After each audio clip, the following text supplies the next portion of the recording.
Bank Dunia mewanti-wanti Indonesia berpotensi terus terjebak dalam negara pendapatan menengah atau middle income trap jika tidak memperbaiki iklim bisnisnya.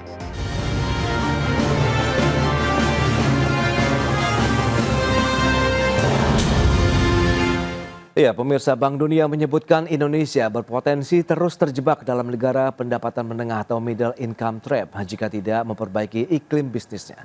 Bank Dunia menilai pertumbuhan ekonomi Indonesia sangat mungkin dicapai jika melakukan reformasi struktural. Bank Dunia mewanti-wanti Indonesia berpotensi terus terjebak dalam negara pendapatan menengah atau middle income trap jika tidak memperbaiki iklim bisnisnya. Bank Dunia menilai meski Indonesia telah mencatatkan progres pembangunan yang baik, kualitas iklim bisnis di tanah air masih tertinggal jauh dibandingkan indikator-indikator makro lainnya. Menurut Lead Country Economist World Bank untuk Indonesia dan Timor Leste David Knight, Indonesia dan negara-negara dengan tingkat pendapatan serupa harus segera beralih ke mesin pertumbuhan baru yang bersifat endogen, alias fokus pada produktivitas dan inovasi, bukan sekedar akumulasi faktor produksi. Salah satu yang menjadi sorotan tajam Bank Dunia yakni pada struktur korporasi di Indonesia. Berdasarkan temuan berbasis Big Data, level perusahaan menunjukkan anomali dalam ekosistem bisnis di dalam negeri. Meski Indonesia memiliki sejumlah korporasi raksasa, ekosistem perusahaan besar dinilai jauh kurang dinamis dan kurang produktif dibandingkan negara-negara sepadan yang telah naik kelas. Berdasarkan data, semakin besar dan tua sebuah perusahaan di Indonesia, tingkat produktivitasnya justru cenderung menurun. Padahal secara teoritis, skalabilitas seharusnya mendorong efisiensi dan menciptakan lapangan kerja yang lebih berkualitas. Bank Dunia menegaskan akselerasi pertumbuhan ekonomi Indonesia sebenarnya sangat mungkin dicapai. Kuncinya bukan sekedar menambah investasi, melainkan reformasi struktural. Dari Jakarta, Tim Liputan IDXNO.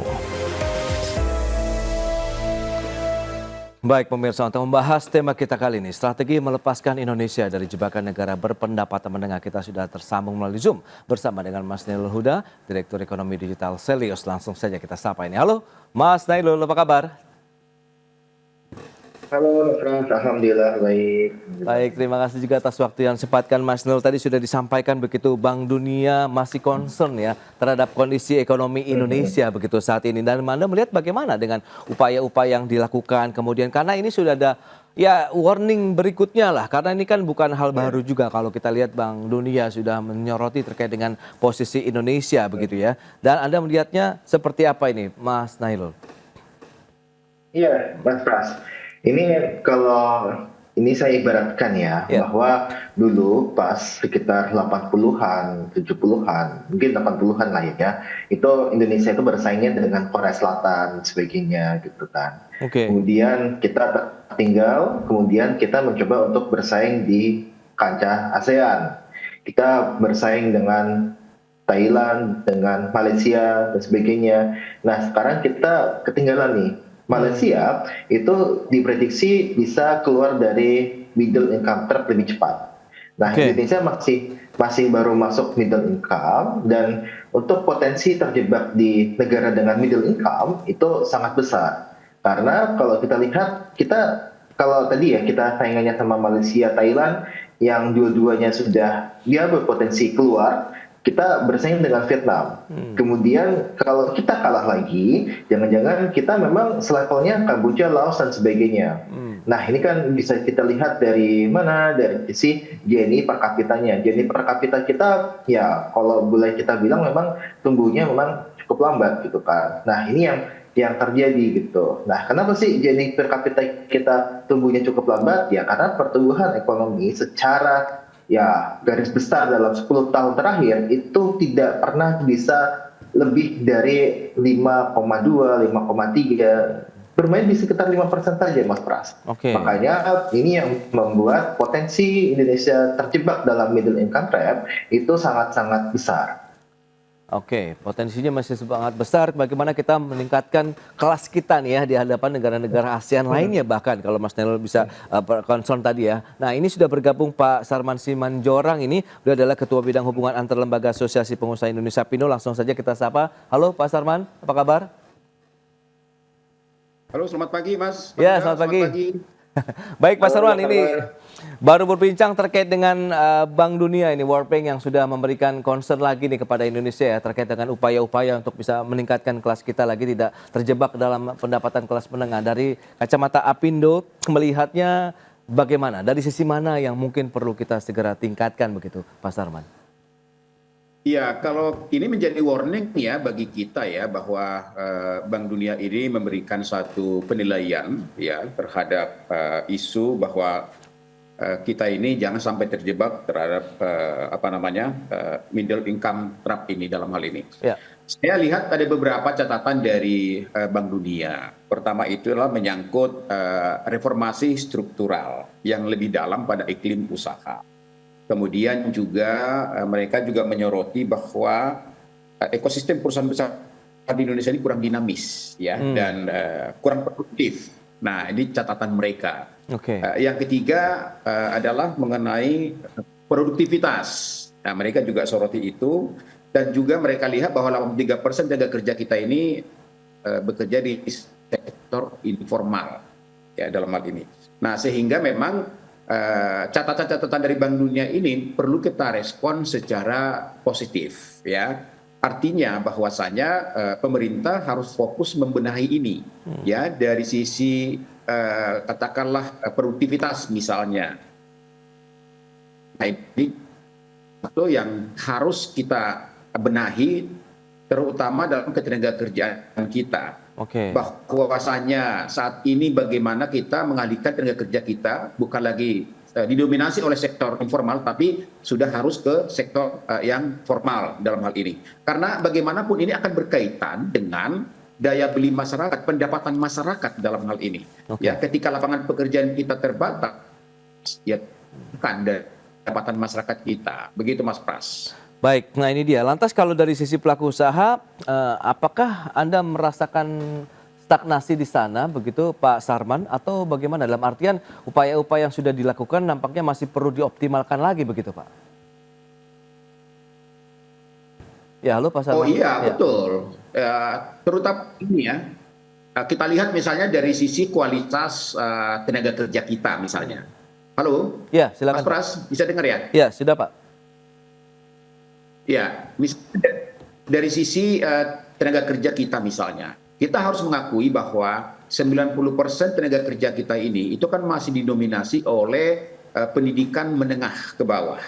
Ya, makanya kita selalu berharap agar investasi yang masuk itu adalah investasi yang padat karya. Karena tenaga kerja kita masih didominasi oleh tenaga kerja yang berpendidikan menengah ke bawah. Nah, ini kan menjadi salah satu catatan kita bagaimana supaya kualitas SDM kita, kualitas tenaga kerja kita ini harus kita perbaiki sehingga mereka mampu menyesuaikan dengan perkembangan teknologi yang ada di lingkungan dunia usaha. Oke. Kemudian yang kita lihat lagi misalnya dari sisi angka pengangguran. Angka pengangguran kita sampai saat ini kan masih angka di 5%. 7,46 juta orang. Dan setiap tahun kita kan memproduksi hampir 3 juta lebih tenaga kerja baru, baik itu katakanlah lulusan SMK, SMA, diploma sampai S1. Nah, kalau kita tidak mampu mengimbangi dengan ketersediaan lapangan pekerjaan, ini kan akan numpuk terus. Ya, ya. Nah, artinya juga ini menjadi salah satu juga tekanan kita untuk keluar daripada pendapatan menengah ini, gitu Mas Pras. Baik, Pak Sarman. Nah, Mas Nelol, berarti tantangannya menurut Anda masih cukup fundamental tidak sih kalau kita bicara mengenai kondisi iklim usaha, kemudian permasalahan terkait dengan skill SDM kita, begitu nih Mas Nelol? Ya, tentu masalah terkait dengan iklim usaha mungkin Pak Sarman lebih paham lah ya. Memang di kita ini masih high cost ekonomi Pak Sarman ya. Kita selalu bicara tentang high cost ekonomi di Indonesia dan sebagainya itu sangat-sangat masih jadi sangat masalah Mas Pras. Kita tahu lah kita ekor kita juga relatif tinggi dan sebagainya yang itu membuat modal yang dikeluarkan oleh Pak Sarman dan teman-teman itu tidak efisien. Nah inilah yang memang menjadi masalah di Indonesia, masalah fundamental terkait dengan bagaimana ya iklim bisnis ini berjalan. Nah yang kedua adalah terkait tadi sampaikan juga sama Pak Sarman terkait dengan SDM kita. Nah SDM ini kan kalau kita lihat Human Capital Index di Indonesia itu jauh lebih rendah dibandingkan dengan Vietnam, Thailand dan sebagainya. Makanya kalau kita lihat kemarin ada beberapa perusahaan global, teknologi global yang mau masuk ke kita, terus kemudian udah ketemu presiden, itu pun kita cuma di prank gitu.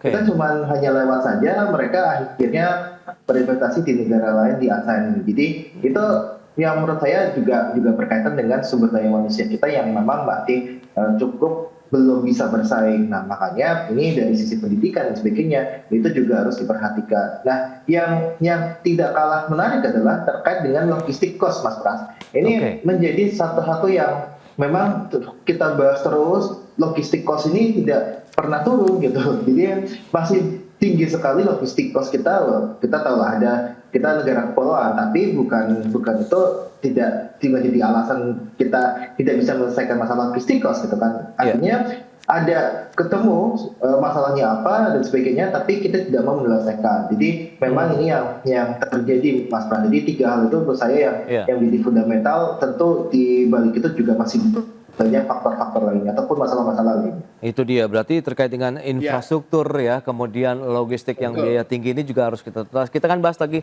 lebih lanjut di segmen berikutnya, Pak Sarman. Mas Nailul, kita akan jeda dulu sebentar ya. Dan pemirsa, kami akan segera kembali usai pariwara berikut ini.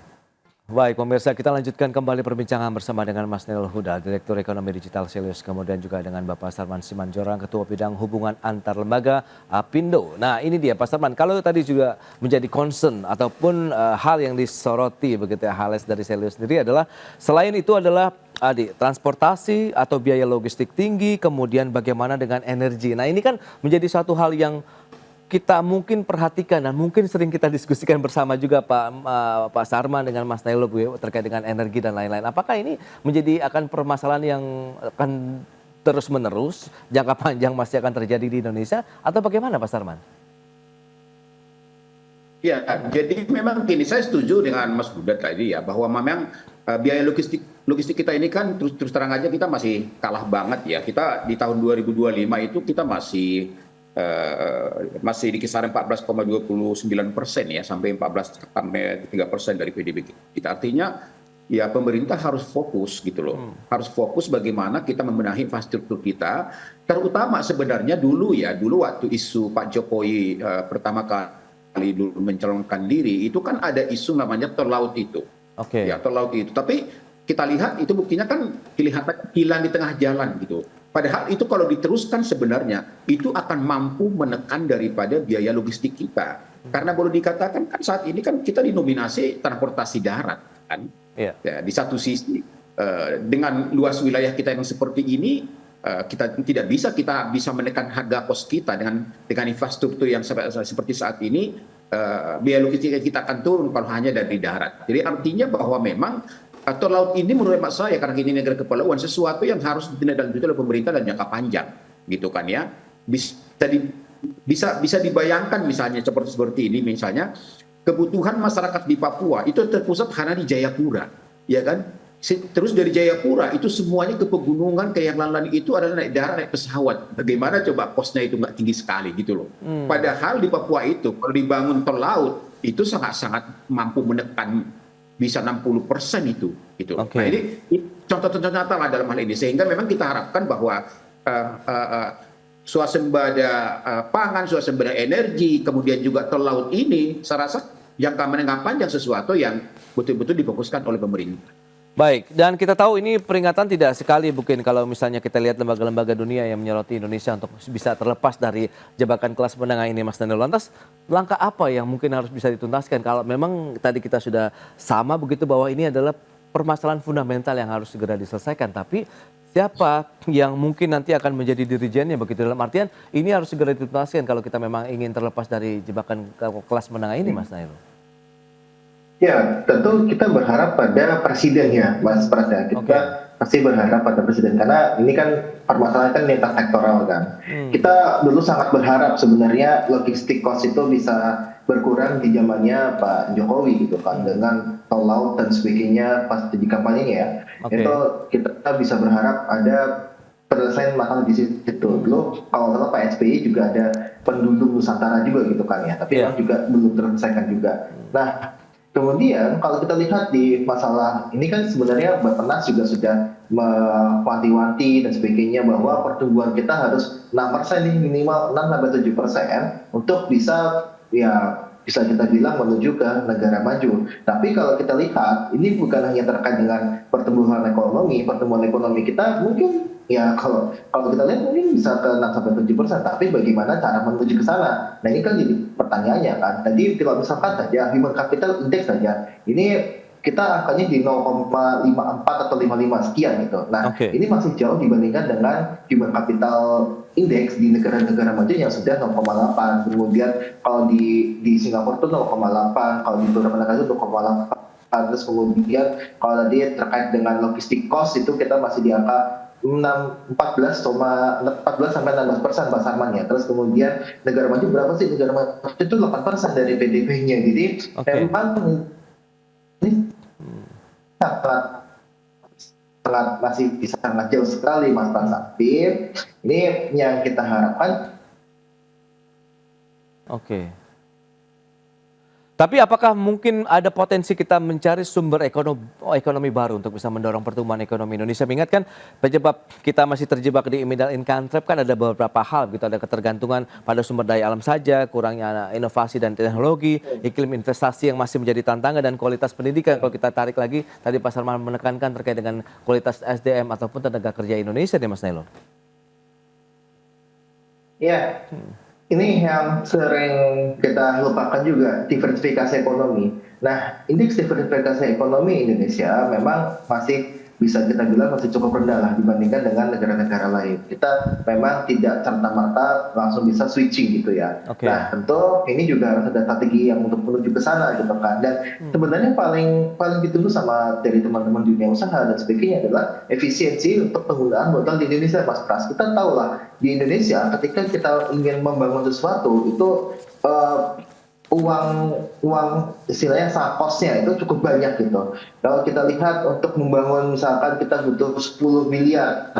Tapi praktek di Indonesia itu butuh 12 sampai 13 miliar. Ada terkait dengan ada perizinan, terus kemudian ada beberapa kos ya. Kalau kita lihat ada kos-kos yang memang ada harus ISO A, ISO B, dan ada harus sertifikasi A, sertifikasi B gitu kan. Nah itu yang jadi kos dari penanaman modal di kita. Jadi memang kosnya cukup banyak gitu, dan saya rasa ini yang menyebabkan ekor kita cukup tinggi, ekonomi kita masih ekos ekonomi, dan modal yang dikeluarkan oleh teman-teman dunia usaha itu masih belum efisien untuk meningkatkan pertumbuhan ekonomi kita. Baik. Nah Pak Sarman, kalau misalnya perbaikan iklim bisnis dilakukan, kemudian beberapa tantangan tadi sudah kita tuntaskan, butuh berapa lama sih kalau kita bisa terlepas dari jebakan kelas menengah ini kalau dari kacamata pelaku usaha ini Pak Sarman? Ya, kalau kita lihat kan pemerintah memiliki target ya bahwa kita di tahun 2029 ini kan kita akan mencapai pertumbuhan ekonomi kita di 8%. Nah, seharusnya sesuai dengan pertumbuhan ekonomi 8%, ya seharusnya juga pendapatan masyarakat kita juga harus sejalan gitu loh. Ya kan? Jangan sampai misalnya kita mencapai pertumbuhan ekonomi 8%, ternyata pendapatan masyarakat kita juga tidak naik. Berarti kan ada yang salah angkanya nih seperti ini gitu kan dalam hal ini. Nah, sehingga memang harus banyak yang harus dikerjakan oleh pemerintah ya. Salah satu contoh misalnya bagaimana kepastian hukum itu juga harus betul-betul kita berikan kepastian bagi dunia usaha dan investor kan, karena contoh misalnya baru-baru ini kita lihat bagaimana Undang-Undang Cipta Karya ini Cipta Kerja yang sudah kita harapkan mampu menyelesaikan masalah hambatan birokrasi ternyata kan juga belum menjawab. Apalagi dari sisi misalnya ketika Cipta Kerja ini dikeluarkan ada yang menggugat, MK mengeluarkan juga sesuatu yang di luar daripada keinginan dunia usaha, mencontohnya misalnya. Ya, katakanlah kita lihat misalnya bagaimana dulu pemerintah berjanji kepada investor bahwa pemakaian lahan itu di IKN itu 90 tahun dan bisa diperpanjang kembali ya sekali lagi. Jadi artinya 180 tahun. Itu kan dianulir oleh MK. Ini kan sesuatu juga bagi dunia usaha investasi kan tidak ada kepastian hukum misalnya. Kemudian undang-undang ketenagakerjaan kita digugat lagi. Sekarang undang-undang tenaga kerja kita keluar dari undang-undang cipta kerja, bikin yang baru lagi. Nah, ini kan sesuatu yang sangat-sangat tidak kondusif gitu loh. Jadi ini harus kita benahi semuanya supaya apa? Iklim usaha, iklim investasi kondusif, ya, dunia usaha produktif dan mampu menyediakan lapangan pekerjaan. Kalau mampu menyediakan lapangan pekerjaan, berarti masyarakat kita sudah dominan produktif, mendapat bulanan, dan itu juga akan mengangkat daripada pendapatan masyarakat kita. Gitu. Oke, itu dia ya beberapa poin yang perlu dilakukan dan semoga nanti ada sinkronisasinya juga di tahun 2026 ini akan semakin baik lagi kolaborasi antara pemerintah dan dunia usaha dan serta masyarakat pemangku kepentingan lainnya begitu. Baik Pak Sarman, Mas Nailul, terima kasih banyak atas update informasi dan juga insight yang sudah diberikan pada pemirsa pada hari ini. Selamat melanjutkan aktivitas Anda kembali. Salam sehat, sampai berjumpa kembali Pak Sarman. Mas Nailul, terima kasih. Baik pemirsa, 1 jam sudah saya menemani Anda dalam market review dan perbahari terus informasi Anda hanya di IDX Channel, your trustworthy and comprehensive investment reference. Karena urusan masa depan harus terdepan, aku investor saham. Saya Prasetyo Wibowo beserta seluruh kerabat kerja yang bertugas pamit undur diri. Terima kasih, sampai jumpa.